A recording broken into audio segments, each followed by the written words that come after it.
Hi, I'm Paul Darley, and thanks for tuning into our June issue of Inside Darley. Hopefully you and your family had a nice Memorial Day, and hopefully you also took time to step back and remember our veterans who have died serving our country.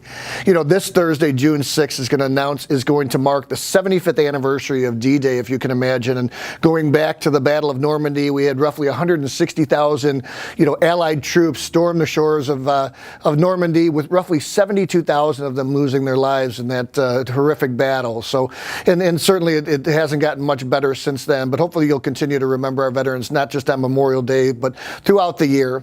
You know, Memorial Day, on a lighter note, is also the unofficial start of summer here in America, and hopefully you'll have a chance to get out and do a little boating. And if you do, and you get out on a recreational boat, take a look. Chances are it's probably got a Fireboy fire suppression or fire detection system on it. We've got roughly 80% of that market for recreational boats. And attached is our first attachment is a press release on a brand new pre-engineered system for detection and suppression that we're just releasing, that is for use inside of primarily computer server rooms and other applications that are more land-based. So it's got a patent pending application on it. We've got the MAE stands for a manual, automatic, and electric system. We just received FM approval on these systems and have set up recently just 50 distributors who are going to go out and promote it. So if you're interested in that, go to Fireboy-Xintex.com and check that out. You can just put in MAE. It's actually right on the homepage. If you have a chance there too, you might want to check out a video that we have on our Fireboy website that talks a little bit about our operation there.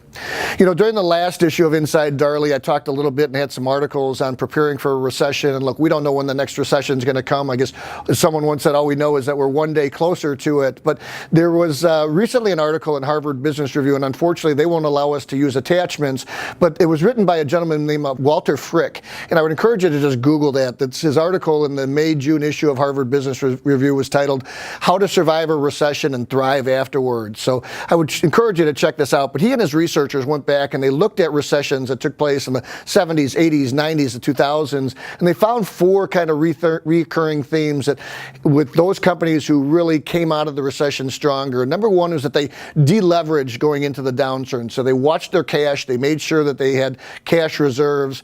Number two, they focused on decision making and pushing that down into the organization where the information was most readily available and to those who had the best information.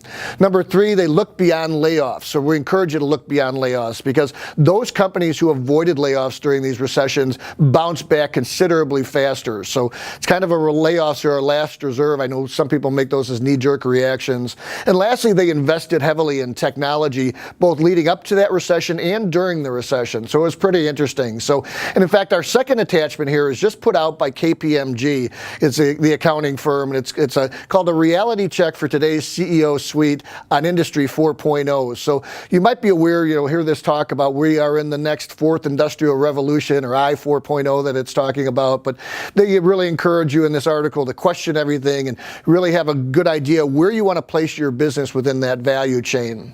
The last attachment that we've attached here is called 7 Decisions that Matter in Digital Marketing. So it's a CEO's guide to reinventing your marketing plan, just put out by McKinsey. So I'd encourage you to take a look at that as well. So there's some really good stuff. And we're actually, as a business, going through that whole process as well. Lastly, if you are in the Chicago area, I'll tell you, I would encourage you to 2 great June events. June 7th, we're going to have our 14th annual Illinois Fire Service Home Day. It's going to be held at Mabus in Wheeling, Illinois. And then on June 27th, from 3 p.m. till 6 p.m., we have what's called Responder X Live. And this is going to be a place where we get to feature and where we're going to be featuring different entrepreneurs who have come up with products for first responders over the past year. So we're working in conjunction with Amazon Live. We're also working in conjunction with Responder Ventures, and Darley is the third sponsor of that. So you can go to our website. It's smartfirefighting.com/events and check that out if you want some more details, but we'd encourage you to come and check that out. So thanks for tuning into this issue of Inside Darley. If there's anything we can be doing to assist you, we hope you'll reach out to us.